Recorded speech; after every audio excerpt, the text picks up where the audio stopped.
Hello kids, हम लोग कक्षा 11वीं एनसीईआरटी जीव विज्ञान का 21वां चैप्टर पढ़ रहे हैं तंत्रिका तंत्र। इसके पिछले पहले वीडियो में मैंने आपको तंत्रिका कोशिका की संरचना और उसकी कार्यविधि के बारे में बताया है कि किस तरह से आवेग का संचारण किसी तंत्रिका में होता है और एक तंत्रिका से दूसरे तंत्रिका में वो कैसे पहुंचता है। ये पूरा मैंने ये सिनैप्स वाला स्ट्रक्चर बता करके आपको पूरा समझा दिया है। अब हम आगे पढ़ रहे हैं केंद्रीय तंत्रिका तंत्र यानी मानव मस्तिष्क का। केंद्रीय तंत्रिका तंत्र में सेंट्रल नर्वस सिस्टम में दो भाग हैं, एक है मस्तिष्क और दूसरा है मेरुरज्जु यानी स्पाइनल कॉर्ड। इनके बारे में भी कल मैंने पिछले क्लास में मैंने आपको इनका इंट्रोडक्शन दे दिया है। मस्तिष्क हमारे शरीर का केंद्रीय सूचना प्रसारण अंग है और यह आदेश व नियंत्रण तंत्र की तरह कार्य करता है। ठीक है, मतलब क्या है, देखिए जैसे आपने हाथ को ऊपर उठाया तो आदेश आपके मस्तिष्क से ही आया है। ये अलग बात है कि वो आदेश मस्तिष्क से मेरुरज्जु और मेरुरज्जु से फिर आपके हाथ तक पहुंचा है, क्योंकि आपके सिर के निचले हिस्से में, मतलब ये सिर है, इसके निचले हिस्से में गला भी शामिल है, तो सिर के निचले हिस्से से जो चीजें कंट्रोल होती हैं वो स्पाइनल कॉर्ड यानी मेरुरज्जु से होते हुए कंट्रोल होती हैं, वो सीधे हेड के कंट्रोल में नहीं रहती हैं। ठीक है, यह ऐच्छिक गमन, शरीर के संतुलन, प्रमुख अनैच्छिक अंगों के कार्य जैसे फेफड़े, हृदय, वृक्क आदि, तापमान नियंत्रण, भूख एवं प्यास, परिवहन, लय, अनेक अंतःस्रावी ग्रंथियों की क्रियाएं और मानव व्यवहार का नियंत्रण करता है। एक बात समझ लीजिए कि हमारे शरीर में दो प्रकार की क्रियाएं हो रही हैं, ऐच्छिक और अनैच्छिक। ऐच्छिक क्रियाएं तो आपके विल पावर से चल रहा है, इच्छा के अनुसार चल रहा है। अनैच्छिक क्रियाएं आपके विल पावर या इच्छा से नहीं चल रही हैं, लेकिन इसका यह मतलब नहीं है कि वो आपके मस्तिष्क के नियंत्रण में नहीं है।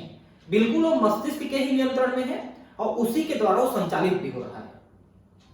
ठीक है, लेकिन वो आपके अनैच्छिक पार्ट से, मतलब मस्तिष्क में जो हमारे विल पावर से बाकी जो हिस्से हैं उनके द्वारा कंट्रोल होती है। इसलिए आपको पता नहीं चलता है कि आपका आहार नाल इस तरह से क्रमानुकुंचन गति कर रही है या आपके ब्रिक में फिल्ट्रेशन हो रहा है या हार्ट बीट कर रहा है या जो भी है वो अपने आप चलते रहता है, और बाकी सारी चीजें भी आपके शरीर में जो कंट्रोल हो रही हैं वो मस्तिष्क के द्वारा हो रही हैं।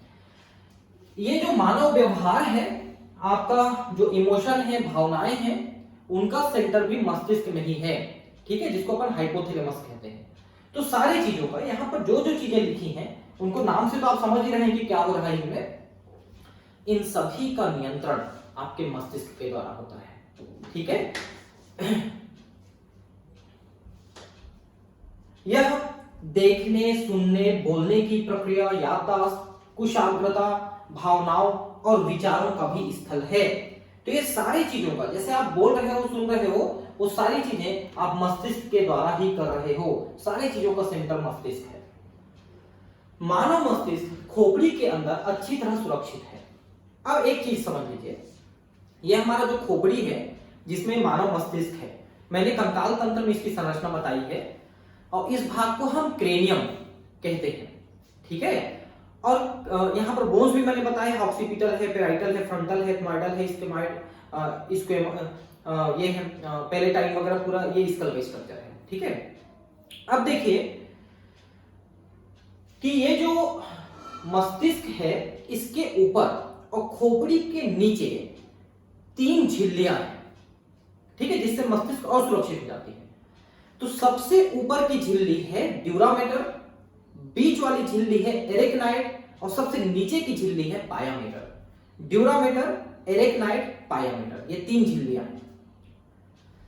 ड्यूरामेटर जो सबसे ऊपर है यानी खोपड़ी के ठीक नीचे है, ये श्वेत कोलेजन तंतुओं का बना होता है, इसलिए बहुत मजबूत होता है। तो खोपड़ी यानी कि आपके मस्तिष्क की भी सुरक्षा करने में मदद करता है।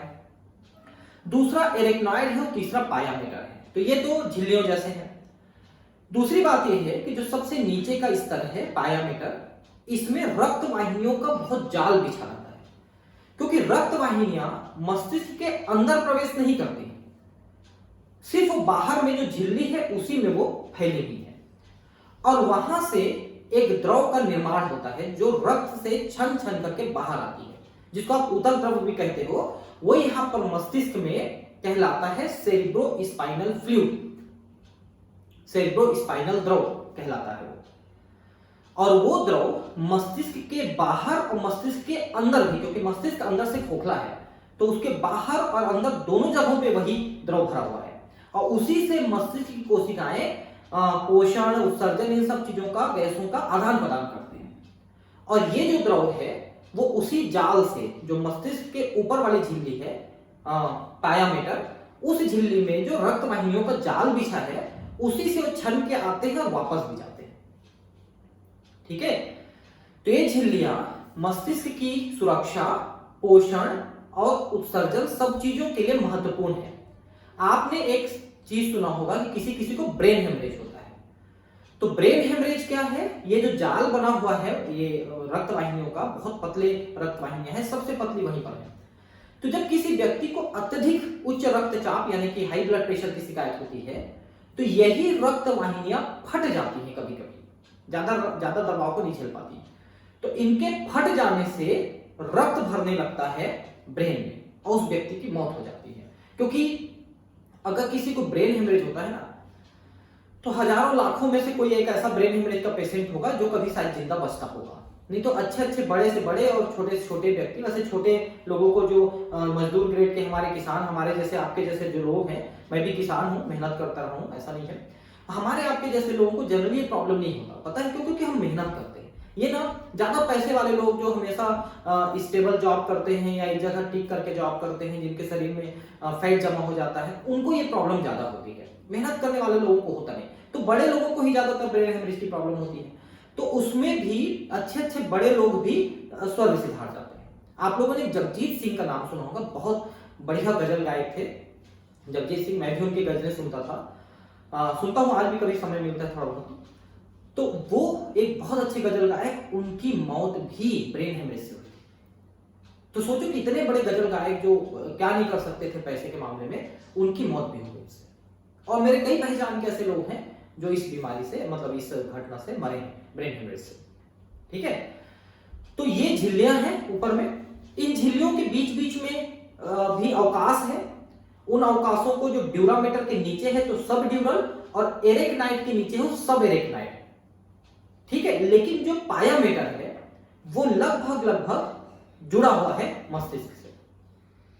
ठीक है, और इसी में जो झिल्लियां हैं, इन्हीं में बीच बीच में ऐसे करके ऐसे मतलब इनफोल्डिंग बन जाता है, अंतर्वलयन बन जाता है मस्तिष्क के अंदर साइड में, और यहीं से जो द्रव है वो ज्यादा रिश्ता है, और यहीं पर ज्यादा सेरिब्रोस्पाइनल द्रव बनता है जिससे मस्तिष्क का पोषण होता है।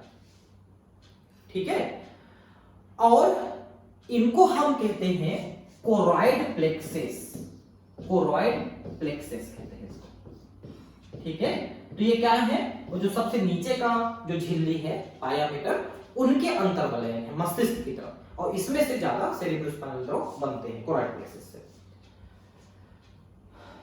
खोपड़ी के भीतर का पालीय मेनिंजेस, एक चीज बताना भूल गया मैं आपको कि ये जो झिल्लियां हैं ड्यूरामेटर, एरेक्नाइट, पायामेटर, इनको मेनिंजेस कहते हैं, मस्तिष्क झिल्ली मेनिंजेस।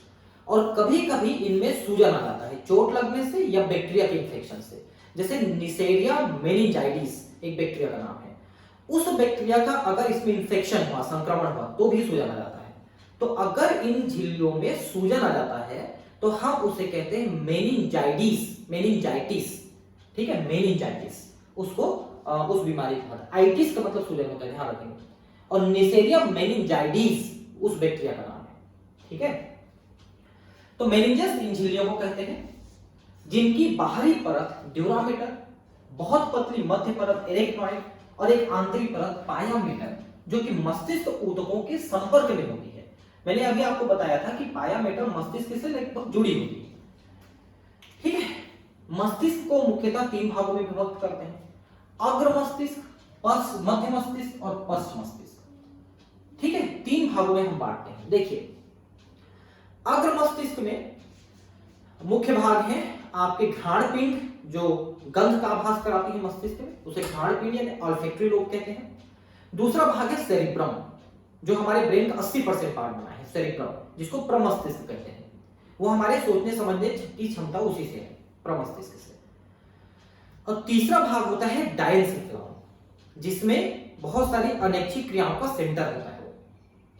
तो घ्राण पिंड यानी ऑल्फैक्टरी लोब, सेरेब्रम यानी प्रमस्तिष्क और डायनसेफलॉन, ये तीन भाग अग्र मस्तिष्क के हैं। मध्य मस्तिष्क में होते हैं ऑप्टिक लोब्स, दृष्टि पिंड, दृष्टि पिंड, ठीक है, चार होते हैं हमारे, दो सुनने के लिए और दो देखने के लिए केंद्र होते हैं। जो हम देख रहे हैं सुन रहे हैं ब्रेन से, उनके सेंटर होते हैं दो, उनको कार्पोरा क्वाड्राजेमिना कहते हैं, ठीक है। तो मध्य मस्तिष्क में चार लोब हैं, चार पिंड हैं, ठीक है, दो देखने के लिए, दो सुनने के लिए, और ये जो चारों पिंड हैं इनको मिला के कार्पोरा क्वाड्राजेमिना कहते हैं, ये मध्य मस्तिष्क है। पश्च मस्तिष्क में आपके दो मुख्य भाग हैं, एक है सेरिबेलम जिसको अनुमस्तिष्क कहते हैं, सेरिबेलम ध्यान रखेंगे, शुरू में सेरिब्रम पढ़ा हमने, वो प्रमस्तिष्क था, ये सेरिबेलम है अनुमस्तिष्क, और उसके बाद मेडुला ऑब्लांगाटा, ठीक है।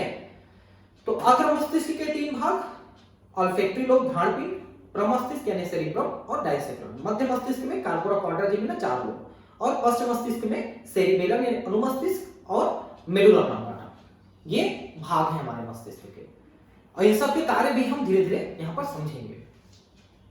अग्र मस्तिष्क पहले हम देखेंगे, जिसको अपन फोर ब्रेन इंग्लिश में कहते हैं, ठीक है, और इसी को अपन प्रोजेनसेफेलॉन भी कहते हैं, प्रोजेनसेफेलॉन, ठीक है, प्रोजेनसेफेलॉन, ये प्रोजेनसेफेलॉन, ठीक। अग्र मस्तिष्क सेरिब्रम, थैलेमस और हाइपोथैलेमस का बना होता है। अब देखिए, मैंने अभी जो नाम बताए थे उनको ये मर्ज कर दिया है, जैसे घ्राण पिंड, ऑल्फैक्टरी लोब, इसको सेरिब्रम में बताया गया। थैलेमस यानी कि उसकी जो डायनसेफलॉन है उसका ऊपरी हिस्सा थैलेमस और निचला हिस्सा हाइपोथैलेमस कहलाता है, तो उन दोनों को अलग अलग कर दिए हैं, तो दोनों को मिलाकर अपन डायनसेफलॉन कह सकते हैं, ठीक है। देखिए, सेरिब्रम यानी प्रमस्तिष्क मानव मस्तिष्क का एक बड़ा भाग बनाता है, लगभग 80% भाग केवल प्रमस्तिष्क बनाता है, और यही आपके सोचने समझने का सेंटर है। एक गहरी लंबवत विदर प्रमस्तिष्क को दो भागों में, दाएं व बाएं प्रमस्तिष्क गोलार्धों में विभक्त करती है। ये गोलार्ध तंत्रिका तंतुओं की पट्टी कार्पस कैलोशियम द्वारा जुड़ा होता है। अब देखिए, हमारा जो सेरिब्रम है वो दो भाग में बटा हुआ है, एक बायां एक दायां, ऐसे दो भाग में बटा हुआ है, ठीक है।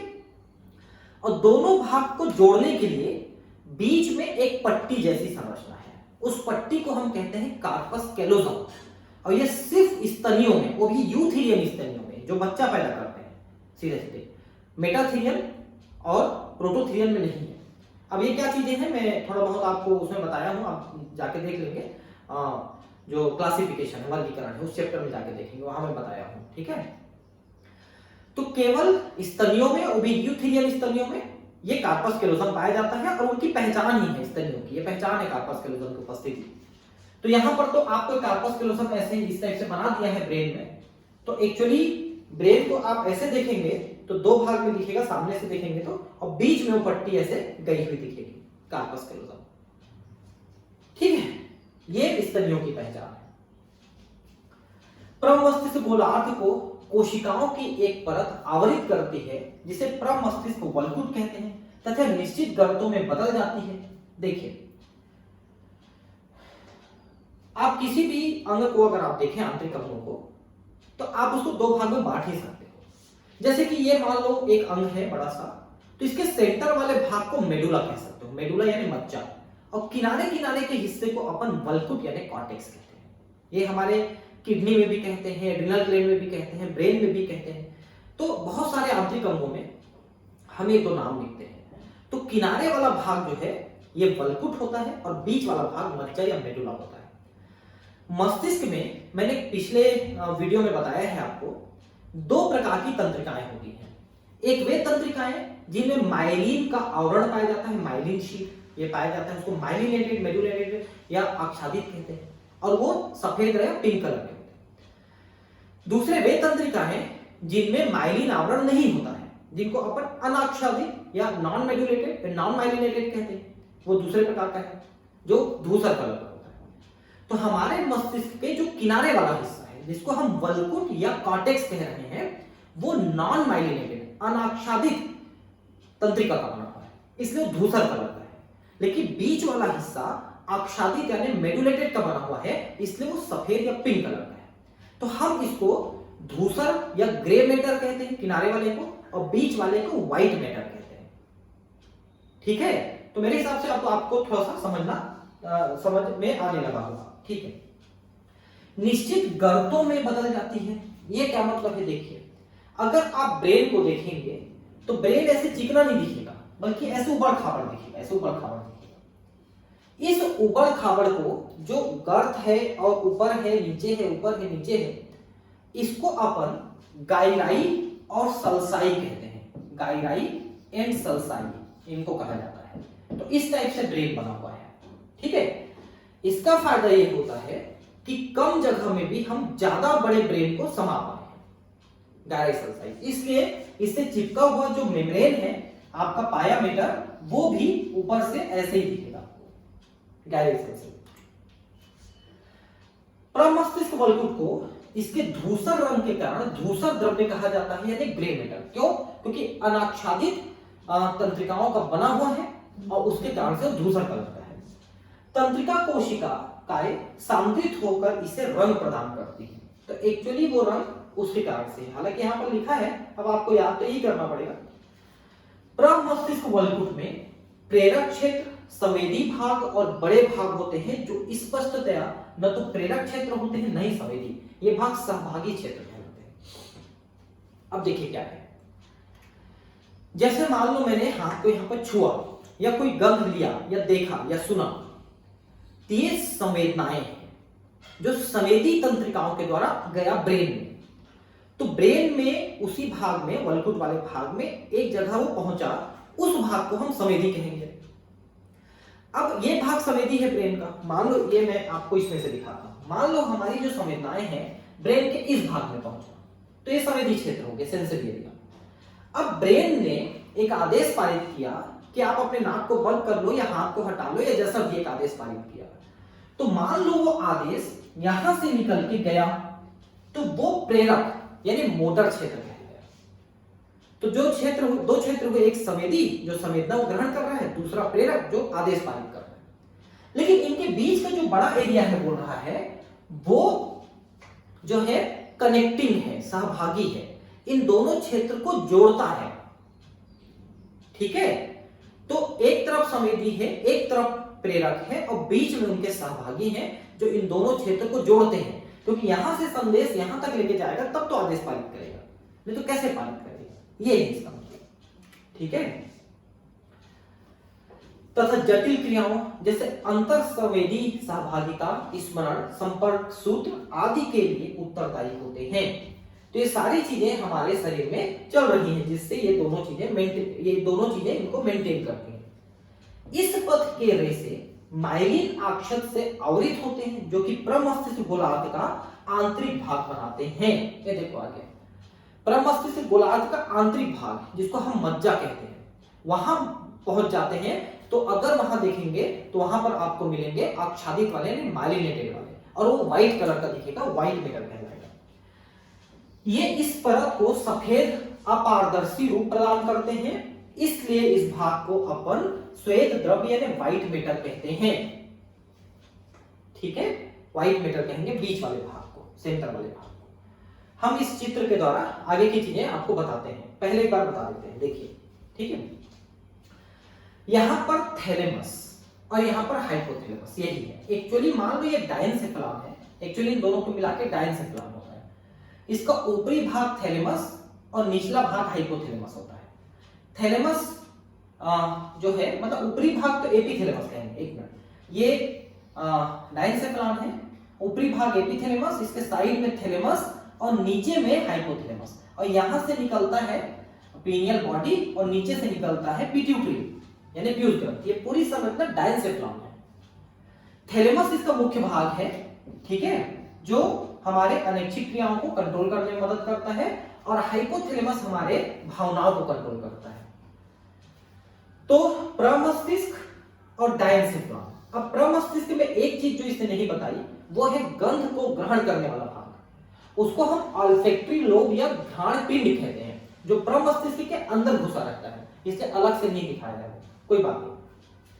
तो डायनसेफलॉन को हम यहाँ पर थैलेमस और हाइपोथैलेमस के नाम से पढ़ रहे हैं प्रमस्तिष्क में, ठीक है, अग्र मस्तिष्क में। मध्य मस्तिष्क आप देखिए, मध्य मस्तिष्क जो होता है वो 4 ऑप्टिक लोब्स का बना होता है, यहां पर दिख नहीं रहा है, 4 ऑप्टिक लोब्स होते हैं हाइपोथैलेमस के नीचे, ठीक है।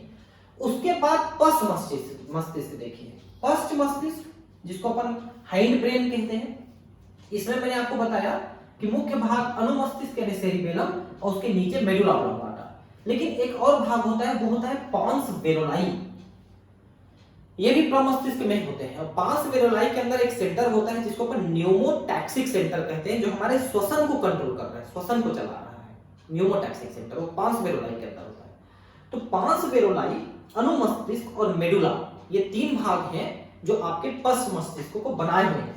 एक और चीज देखिए कि ये जो अनुमस्तिष्क है जिसको अपन सेरिबेलम कहते हैं, ये हमारे शरीर की जो पेशियां हैं उनको संचालित कराती है, उनकी कोऑर्डिनेशन कराती है।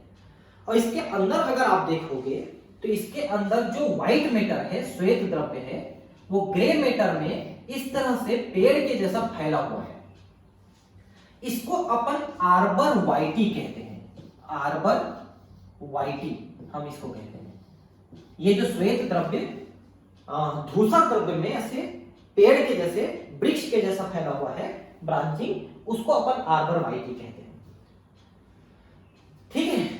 और फिर इसके नीचे, मेडुला के नीचे, ये स्पाइनल कॉर्ड यानी मेरुरज्जु बन के हमारे खोपड़ी से नीचे उतरता है और वर्टिब्रल कॉलम यानी कि कशेरुक दंड के अंदर जाता है। मैंने पिछले क्लास में बताया है आपको कि कशेरुक दंड एक पेन जैसा है, उसके अंदर रिफिल के जैसा होता है ये स्पाइनल कॉर्ड, ठीक है, ठीक।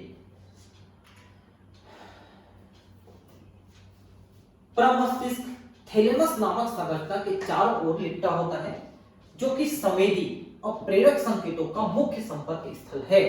थैलेमस के द्वारा हम लोग संवेदना को ग्रहण करते हैं और आदेश पारित करते हैं, मतलब दोनों कार्य का मुख्य संपर्क स्थल थैलेमस है। थैलेमस के आधारी भाग पर स्थित मस्तिष्क का दूसरा मुख्य भाग हाइपोथैलेमस होता है, जो हमारे भावनाओं को कंट्रोल करता है। भावनाएं इतनी प्रबल होती है कि मस्तिष्क का दूसरा भाग उसको मानने के लिए मजबूर हो जाता है।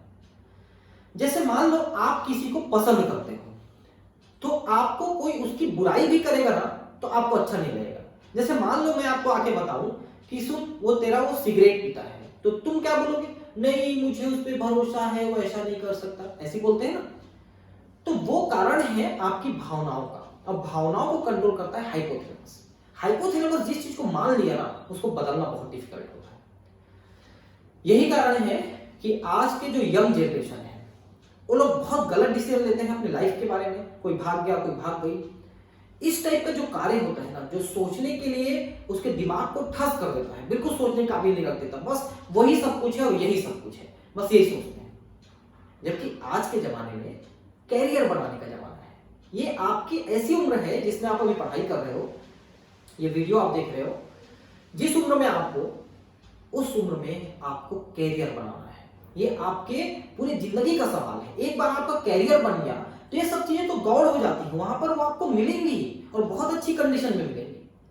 लेकिन अगर आपने गलत डिसीजन लिया हाइपोथैलेमस के जोर लगाने से, तो फिर वो आपकी जिंदगी तबाह कर देगी। कोई ऐसा सुखी जोड़ा नहीं है जो इस टाइप की भावनाओं से ग्रसित होकर निर्णय लिया है और सुखी रहा हो, ठीक है। तो हाइपोथैलेमस को कंट्रोल में रखिए और उसको समझाइए कि भाई अभी हमारे कैरियर बनाने का समय है, वो देख रहा है, वो देख रही है, इससे आपको फर्क नहीं पड़ना चाहिए। आप एकदम, आप लोग देखना, कभी देखे हो कि नहीं पता नहीं, जो घोड़ा गाड़ी होता है जिसको टांगा भी कहते हैं, टांगा या तांगा भी कहते हैं, आपके आसपास क्या कहते हैं पता नहीं, आप उसे घोड़े को ध्यान से देखना। उसका मालिक उसके घोड़े के आंख में ऐसा करके ऐसा पट्टी बांध देता है, ऐसा ऐसा, ताकि घोड़े को आजू बाजू की चीजें ना दिखे, क्योंकि अगर आजू बाजू की चीजें दिखेंगी और गाड़ी वाड़ी आ रही है तो भटक सकता है, इसलिए उसको बांध देता है और वो आराम से सीधे रास्ते चलते हैं। तो आप अपनी आंखों में पट्टी बांध लीजिए कि आपको सिर्फ सीधा दिखाई देगा कि मुझे पास करना है नीट और मुझे डॉक्टर बनना है, सिर्फ यही चीज आपको दिखनी चाहिए। बाकी सारी चीजें भावनाएं आप उसको कचरे में डाल दीजिए। अगर आपके माँ बाप भी आपको कुछ बोलते हैं कि ये काम कर दे वो काम कर दे, मत करिए, आप बैठे रहिए और पढ़ते रहिए। और मैं आपको ये गुण मंत्र दे रहा हूं, अपने माँ बाप को मत बताना। अगर आपको घर के काम काज से बचना है ना, विशेषकर लड़कियां, तो पढ़ते रहो। पढ़ते हुए को ना माँ बाप भी परेशान नहीं करते, ठीक है? तो आप पढ़ते रहो ना दिन भर, काम ही नहीं बोलेंगे आपको, काम भी नहीं करना पड़ेगा, पढ़ाई भी हो जाएगी, नीट भी निकल जाएगा, डॉक्टर भी बन जाओगे। तो कितने सारे फायदे बता दिए मैंने। तो आप सिर्फ पढ़ाई किया करो, ठीक है? हाइपोथैलेमस में कई केंद्र होते हैं जो शरीर के तापमान, खाने पीने का नियंत्रण करते हैं। तापमान, शरीर का तापमान कम ज्यादा भी होता है, बुखार भी ज्यादा हो जाता है, ऐसा हाइपोथैलेमस करता है। भूख लगना, प्यास लगना, ये सारी चीजें हाइपोथैलेमस से। कई तंत्रिका स्रावी कोशिकाएं भी होती हैं जो हाइपोथैलेमिक हार्मोन का स्रावण करती हैं। देखिए अब इसको जरा ध्यान समझिए। मैंने आपको बताया था कि ये डायनसेफ्रॉन है, ये हाइपोथैलेमस से नीचे पीयूष ग्रंथि है, पिट्यूटरी ग्लैंड। पीयूष ग्रंथि से जितने भी हार्मोन आप पढ़ते हो, इस चैप्टर के बाद वाले चैप्टर में पढ़ाऊंगा मैं, बहुत सारे हार्मोन हैं। ग्रोथ हार्मोन है, थायरोट्रोपिक हार्मोन है, एसीटीएच है, एफएसएच है, एलएच है, आईसीएसएच है, वेसोप्रेसिन है, ऑक्सीटोसिन है। ये जितने भी हार्मोन पिट्यूटरी से, पीयूष से स्रावित होती है, एक्चुअली वो हार्मोन हाइपोथैलेमस में बनते हैं और रक्त वाहिनियों के द्वारा या तंत्रिका के द्वारा वो पीयूष ग्रंथि में पहुंचते हैं और फिर उनको वो स्रावित करता है। तो हीरो तो बन जाता है, मास्टर ग्लैंड बन जाता है पीयूष ग्रंथि, लेकिन असल उसके पीछे, पर्दे के पीछे जो कार्य होता है, जो डायरेक्टर होता है बेचारा, जो आपको सामने में नहीं दिखता, वो होता है हाइपोथैलेमस। असल मेहनत इसका है, ठीक है? जो आपको इतने सारे हार्मोन प्रोवाइड कर रहा है, उसी बारे में बात कर रहा है, ठीक है? प्रमस्तिष्क गोलार्ध का आंतरिक भाग और अंदरूनी अंगों जैसे एमिगडाला, एमिग्लॉइड बॉडी होता है, ठीक है? एमिगडाला, हिप्पोकैम्पस आदि का समूह मिलकर एक जटिल संरचना का निर्माण करता है जिसे लिम्बिक लोब या लिम्बिक तंत्र कहते हैं। अब देखिए ये जो पार्ट है प्रमस्तिष्क, एक्चुअली ना छोटे छोटे हिस्सों में बटा होता है, उन हिस्सों का नाम है एमिगडाला। तो एक्चुअली एमिगडालॉइड बॉडी इसको कहा जाता है, एमिग्लॉइड बॉडी, एमिगडाला या एमिग्लॉइड बॉडी कहा जाता है। हिप्पोकैम्पल लोब है, भाग है ये भी। तो इन सभी को मिला के यहाँ पर लिम्बिक लोब या लिम्बिक सिस्टम या तंत्र का निर्माण होता है। तो लिम्बिक तंत्र किस चीज से बनता है, ये क्वेश्चन आता है। एमिगडाला और हिप्पोकैम्पस इससे बनते हैं। यह हाइपोथैलेमस के साथ मिलकर लैंगिक व्यवहार, मनोभावनाओं की अभिव्यक्ति, उत्तेजना, खुशी, गुस्सा, भय आदि का नियंत्रण करता है। हाइपोथैलेमस के साथ मिलकर, देखिए मैंने कहा ना हाइपोथैलेमस भावनाओं का केंद्र है। आपको गुस्सा आता है, आपको खुशी होती है, आपको रोना आता है, कई बार रोना नहीं आता, जबरदस्ती रोना पड़ता है अपना काम निकालने के लिए, मगरमच्छ के आंसू।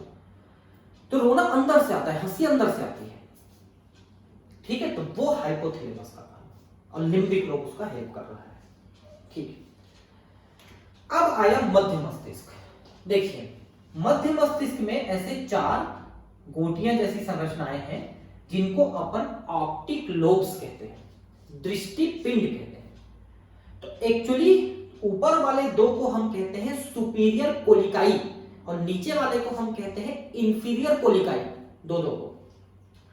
और ऊपर वाला देखने के लिए यानी विजन का सेंटर है और नीचे वाले सुनने के लिए यानी ऑडिटरी सेंटर है, ठीक है? तो हम जो देख रहे हैं इसके द्वारा और सुन रहे हैं इसके द्वारा, ठीक है? लेकिन ये जो देखते हैं या जो सुनते हैं उनके संदेश को फाइनली ये प्रमस्तिष्क में ही पहुंचाते हैं, सेरिब्रम में, जिससे हम उसको समझ पाते हैं, ठीक है? जैसे मान लो मैं आपको पूछूंगा ए लड़के या ए लड़की तेरा नाम क्या है, तो आप बता पाओगे नाम क्या है। लेकिन मैं एक बिल्ली को बोलूंगा ए बिल्ली तेरा क्या नाम है, सुन तो रही है लेकिन वो एनालाइज नहीं कर पा रही है, वो समझ नहीं पा रही कि मैं क्या बोल रहा हूं। लेकिन अगर एक दूध की कटोरी उसके सामने रख के मैं उसको अच्छा ऐसे करूंगा तो आके पी लेगी, तब वो समझ जाएगी कि मैं उसको क्या बोल रहा हूं। तो जो देखते हैं सुनते हैं उनको एनालाइज करता है हमारा प्रमस्तिष्क, और एनालाइज कर लिया तो उसको समझ पाएगा, नहीं कर लिया तो नहीं समझ पाएगा। ये बात, जैसे आप फिजिक्स की क्लास में जब आप बैठते हो तो आप कुछ चीजों को नहीं समझ पाते, भले उसको देख रहे हो, सुन रहे हो, लेकिन कंसेप्ट आपके समझ में नहीं आया। सबसे कठिन फिजिक्स है। आप लोगों में बहुत लोगों का मैसेज आता है कि सर आप फिजिक्स कब पढ़ाएंगे, फिजिक्स कब पढ़ाएंगे।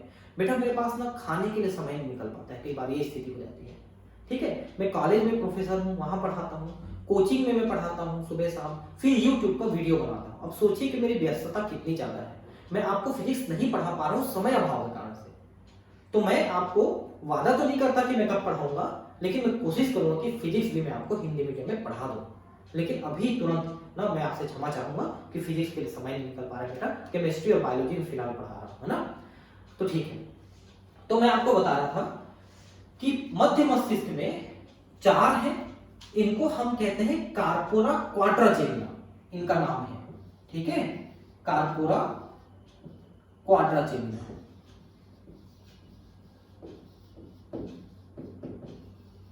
ये हम लोगों में 4 हैं, लेकिन मेढक में सिर्फ 2 होते हैं, तो उनको हम कहते हैं कार्पोरा बाइचेरिया। तो ये देखने और सुनने के केंद्र है। मध्य मस्तिष्क अग्र मस्तिष्क के थैलेमस, हाइपोथैलेमस तथा पश्च मस्तिष्क के पॉन्स के बीच स्थित होता है।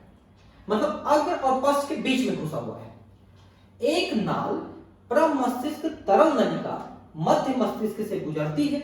मध्य मस्तिष्क का अग्र ऊपरी भाग 4 लोबनुमा उभारों का बना होता है, जिनको कार्पोरा क्वाड्राचेरिया कहते हैं। अब ये तरल नलिका क्या है, इसको आप समझ लीजिए। मैंने कुछ देर पहले आपको बताया था कि मस्तिष्क हमारा अंदर से खोखला है, इसमें द्रव भरा हुआ है, बाहर भी द्रव, अंदर भी द्रव। तो अंदर का जो खोखला कैविटी है, गुहा है, उनको हम वेंट्रिकल्स कहते हैं। और एक गुहा दूसरी गुहा तीसरी गुहा से नलियों के द्वारा जुड़ा हुआ है, उन्हीं को तरल नलिका कह रहे हैं। ठीक है, ऊपर से नीचे तक जुड़ा हुआ है। और ये 4 लोबनुमा संरचनाओं के बारे में मैंने अभी आपको बताया, दृष्टिपिंड या कार्पोरा क्वाड्राचेरिया 4। पश्च मस्तिष्क में मैंने आपको अनुमस्तिष्क यानी सेरिबेलम और मेडुला यानी मध्यांश बताया, लेकिन एक और उसके साथ शामिल आप करिए पॉन्स वेरोलाई, इसका पूरा नाम है पॉन्स वेरोलाई। 3 भागों में इसमें पढ़ते हैं एनसीईआरटी के हिसाब से। पॉन्स वेरोलाई एक रेशेनुमा पथ का बना होता है, जो कि मस्तिष्क के विभिन्न भागों को आपस में जोड़ता है। एक तो मस्तिष्क के विभिन्न भागों को जोड़ रहा है, दूसरा कि जो हमारा श्वसन है कितना तेजी से कितना धीमे से चलेगा, उसका नियंत्रण इसी के अंदर होता है, एक सेंटर में, उसको हम कहते हैं न्यूमोटैक्सिक सेंटर। उसके द्वारा वो हमारे श्वसन का नियंत्रण करता है। अनुमस्तिष्क की सतह विलगित होती है, जो न्यूरॉन्स को अतिरिक्त स्थान प्रदान करती है। विलगित का मतलब थोड़ा सा सेपरेट टाइप का हो जाता है, तो ज्यादा जगह बन जाता है। मस्तिष्क का मध्यांश यानी मेडुला ऑब्लांगाटा मेरुरज्जु से जुड़ा होता है, एक्चुअली वही मेरुरज्जु बन के निकलता है। ठीक है, मध्यांश में श्वसन, हृदय परिसंचरण, प्रतिवर्तन, पाचक रसों के श्रावण के नियंत्रण होते हैं। मतलब हमारे शरीर में जो अनैच्छिक क्रियाएं हो रही हैं, पाचन, श्वसन, पाचन है, श्वसन है ना, उत्सर्जन है, इन सब चीजों का केंद्र, नियंत्रण केंद्र मेडुला ऑब्लांगाटा में, और साथ में पॉन्स वेरोलाई श्वसन के। मध्य मस्तिष्क, पॉन्स और मेडुला ऑब्लांगाटा मस्तिष्क स्तंभ के 3 प्रमुख क्षेत्र हैं। ब्रेन स्टेम इसको कहा जाता है, ब्रेन स्टेम। ठीक है, स्तंभ मतलब क्या, स्टेम भी होता है, तनाव, वही है ब्रेन स्टेम। 3 भाग हैं, पॉन्स, मेडुला और मध्य मस्तिष्क। इसमें अनुमस्तिष्क को शामिल नहीं किया है, ध्यान रखिए। ठीक है, मस्तिष्क स्तंभ मस्तिष्क और मेरुरज्जु के बीच संयोजन स्थापित करता है, क्योंकि मेडुला ऑब्लांगाटा नीचे उतर करके बनाया हुआ है आपका मेरुरज्जु, तो इनको सभी को कनेक्ट करके एक दूसरे के साथ कार्य करने के लिए मदद करता है। क्योंकि आपने जैसे हाथ को ऊपर उठाया, कैसे उठाया, ब्रेन से मैसेज गया मेरुरज्जु में, वहां से हाथ की पेशियों में आया, इस तरह से कार्य होता है। ठीक है, तो ब्रेन स्टेम में मध्य और पश्च मस्तिष्क जुड़े हैं, लेकिन पश्च मस्तिष्क का अनुमस्तिष्क उसमें सेरिबेलम नहीं जुड़ा है। ठीक, ये तो आपके ब्रेन की संरचना है, जिसको मैंने थोड़ा सरल ढंग से आपको बताने की कोशिश किया है। आगे भी पढ़ेंगे अपन अभी।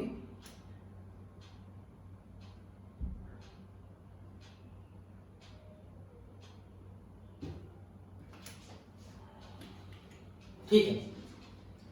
प्रतिवर्ती क्रिया और प्रतिवर्ती चाप। देखिए, जैसे मान लो आप हाथ को ऐसे किए और पता चला गर्म चीज में छू के फट से ऐसे हट जाएगा, उसके बाद आपको समझ में आया कि जलन हुआ। कोई आपके आंख ऐसे करता है तो आपकी पलकें झपक जाती हैं, ये प्रतिवर्ती क्रिया है। तो प्रतिवर्ती क्रिया हमारे मेरुरज्जु से ही संचालित हो जाती है आदेश। तो एक्चुअली जो आपके संवेदी अंग हैं, यहां से ये मेरुरज्जु है, यहां से संवेदी तंत्रिकाएं संवेदना को लेके गए, ये संवेदना एक तरफ आपके ब्रेन की तरफ भी जाएगा, लेकिन अगर वो घातक कोई चीज हो रहा है आपके शरीर में, तो मेरुरज्जु का जो प्रेरक तंत्र है वो अपने प्रेरक तंत्रिका के द्वारा इसमें मैसेज भेज देगा, ठीक है। और ये मैसेज फिर पहुंच गया आपके उस अंग में, ठीक है। तो संवेदना गया इसमें मेरुरज्जु में और प्रेरक गया अंग में। तो इस पूरे को अपन प्रतिवर्ती चाप कहते हैं, जो 3 प्रकार के तंत्रिकाओं का बना होता है।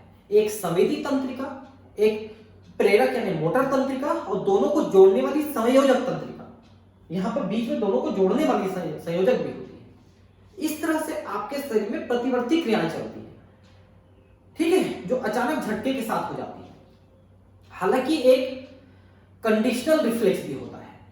कंडीशनल मतलब स्थिति जन्य प्रतिवर्ती, लेकिन वो अभ्यास के द्वारा होती है। जैसे आप बचपन में साइकिल सीखे होंगे, आपको ध्यान होगा कि आप जब पहली बार पेडल मारना सीखे, ब्रेक मारना सीखे, या आपने गाड़ी सीखा होगा, उस समय एक्सीलेटर कब देना है, ब्रेक कब देना है, गियर कब बदलना है, ये सब चीज सोच सोच के करते थे। लेकिन धीरे धीरे आप उसके लिए एडाप्ट हो गए ना, आप साइकिल अपने आप चलने लग गई, गाड़ी अपने आप चलने लग गई। आप कुछ और सोच रहे हो, क्लास में आज फिजिक्स में ये पढ़ेंगे बायोलॉजी, ऐसा सोचते हुए चले जा रहे हो, गाड़ी अपने आप चल रही है, आप चला रहे हो। ये कंडीशनल रिफ्लेक्स है। एक साइंटिस्ट हुए पेवलेव करके एक साइंटिस्ट हुए, उन्होंने कुत्ते पे एक एक्सपेरिमेंट किया था। कुत्ते को क्या करते थे, खाना देने से पहले थोड़ा देर घंटी बजाते थे, टिंग टिंग टिंग टिंग घंटी बजाते थे, फिर उसको खाना देते थे। कुत्ता इसके लिए अडॉप्ट हो गया कि घंटी बजाए तो खाना मिलेगा, यदि घंटी बजाए चुपचाप बैठ के देखने लगे, कुत्ते के मुंह से लार टपकने लग गया। क्योंकि कुत्ते को पता है कि सब खाना मिलने वाला है, तो पूरा शरीर उसके खाने के लिए अब रिएक्ट करना शुरू कर दिया। तो लार का श्रावण हो गया, पेट में वहां पर गैस्ट्रिक जूस का श्रावण हो गया होगा, ये सारी चीजें होने लगी उसके शरीर में। तो ये एक प्रकार का कंडीशनल रिफ्लेक्स है, जिसके लिए आप एडाप्टेड हो कि ये चीज होना है, ठीक है। जैसे कि आप घर पहुंचते हो या घर में हो, आपके खाने का टाइम हो 8 बजे, आपको पता है कि आज माता श्री मुझे ये चीज देने वाली है या मुझे नाश्ता मिलने वाला है, तो तुरंत उस समय आपको भूख लग जाएगी, ऐसा है। तो ये सारी चीजें कंडीशनल रिफ्लेक्स है, लेकिन ये हम सिंपल रिफ्लेक्स की बात कर रहे हैं, प्रतिवर्ती क्रिया। जब हमारे शरीर का कोई अंग अत्यधिक गर्म, ठंडी, नुकीली या जहरीली अथवा डरावने जानवर के संपर्क में आता है, तो उस अंग को अचानक हटा ले जाने को आपने अनुभव जरूर किया होगा। अचानक से, जैसे आपका तवा है, तवा में अगर उंगली छू गई, फट से हट गया, या आप आयरन कर रहे हो, कोई बाजू वाला के फट से छू गया, फट से हट गया, इस टाइप का चीज होता है। अनुभव की संपूर्ण क्रियाविधि एक अनैच्छिक क्रिया है, जो कि परिधीय तंत्रिका उद्दीपन के फलस्वरूप केंद्रीय तंत्रिका तंत्र के भाग विशेष की अनुपस्थिति में होता है, प्रतिवर्ती क्रिया कहलाती है।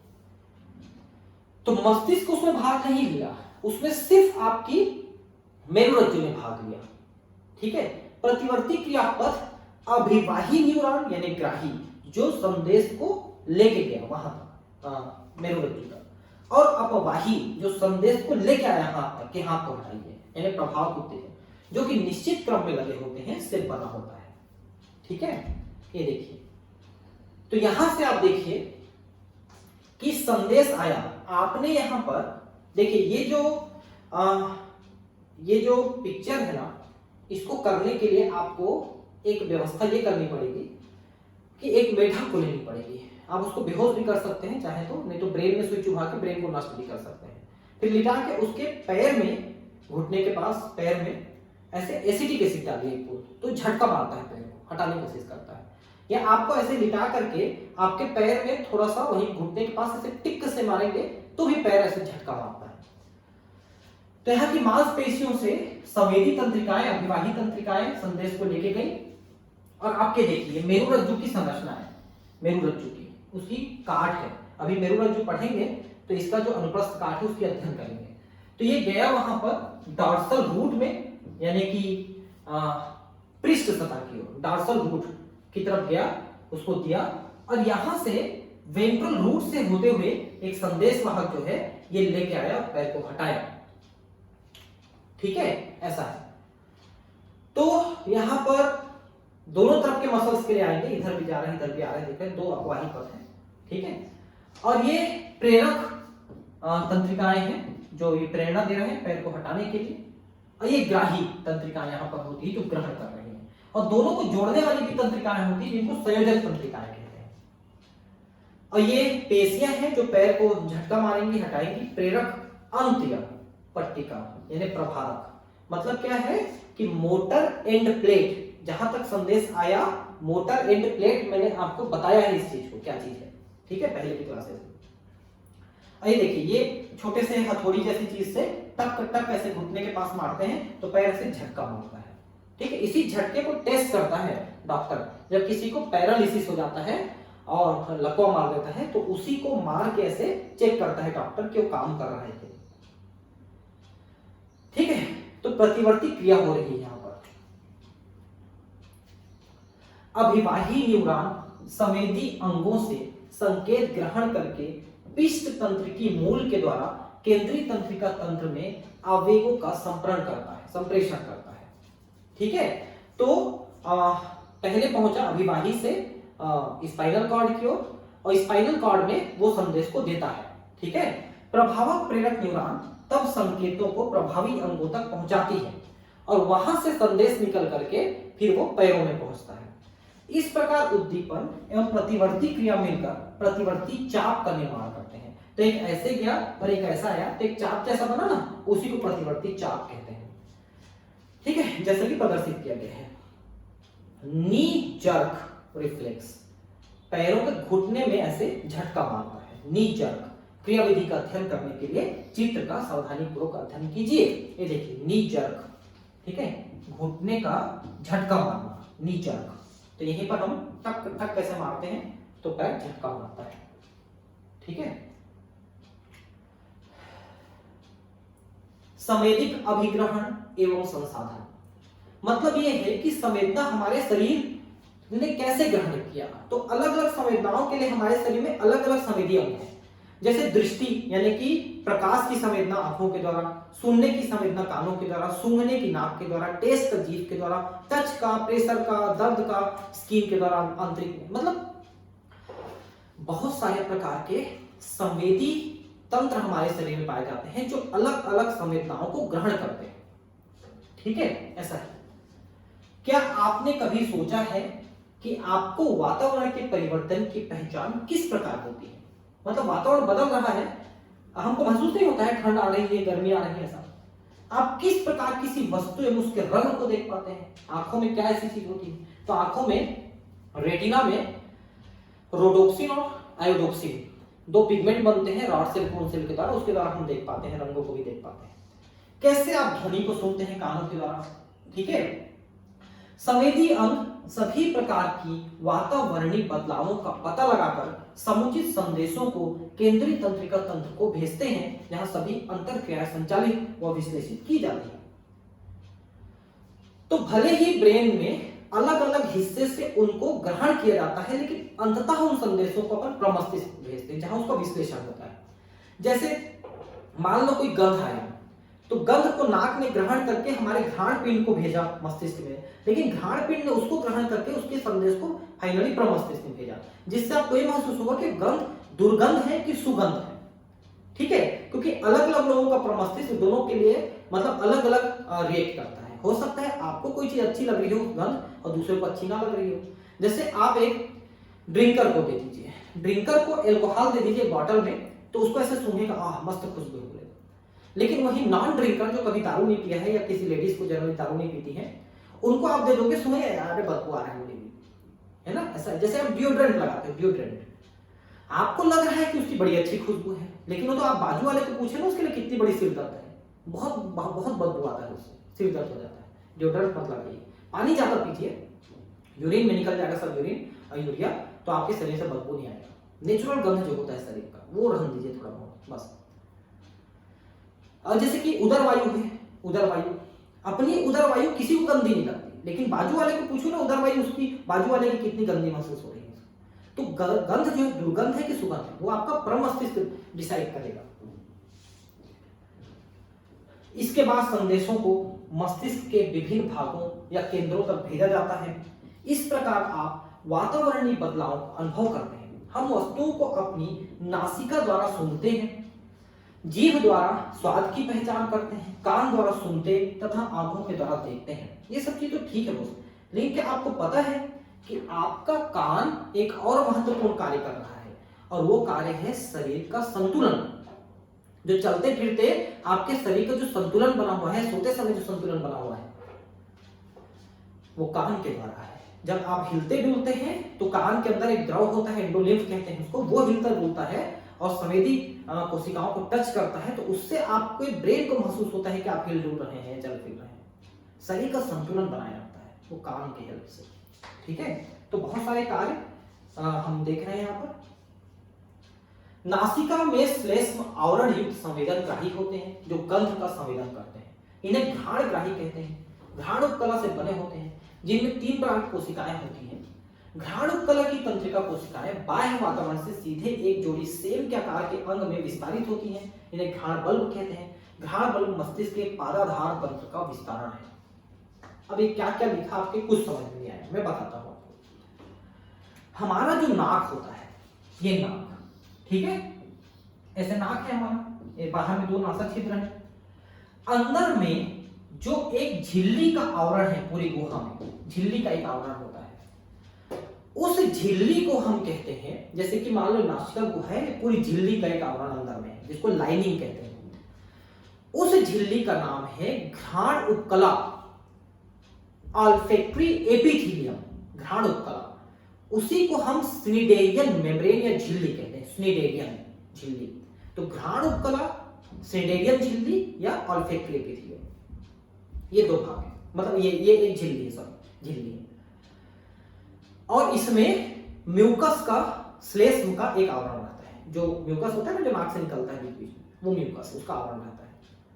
ये म्यूकस कई काम करता है वैसे तो, लेकिन ये गंध को ग्रहण करके उसी जो कोशिकाएं हैं, घ्राण उपकला की संवेदी कोशिकाएं होती है, उनको दे देते हैं, और वहां से तंत्रिकाएं निकल के ब्रेन में जाती हैं। तो ब्रेन का एक भाग मैं शुरू से बताते आ रहा हूं कि इसमें नहीं दिया है, वो है घ्राण पिंड, जो हमारे प्रमस्तिष्क के पहले ही होता है, प्रमस्तिष्क में होता है, जुड़ा होता है। उसे घ्राण पिंड कहते हैं, 2 ऐसे ऑल्फैक्टरी लोब, उनको ये संदेश दे देते हैं। फिर वो अपना संदेश प्रमस्तिष्क को देता है, जो महसूस कराएगा आपको सोचने के लिए कि वो गंध अच्छा है कि बुरा है।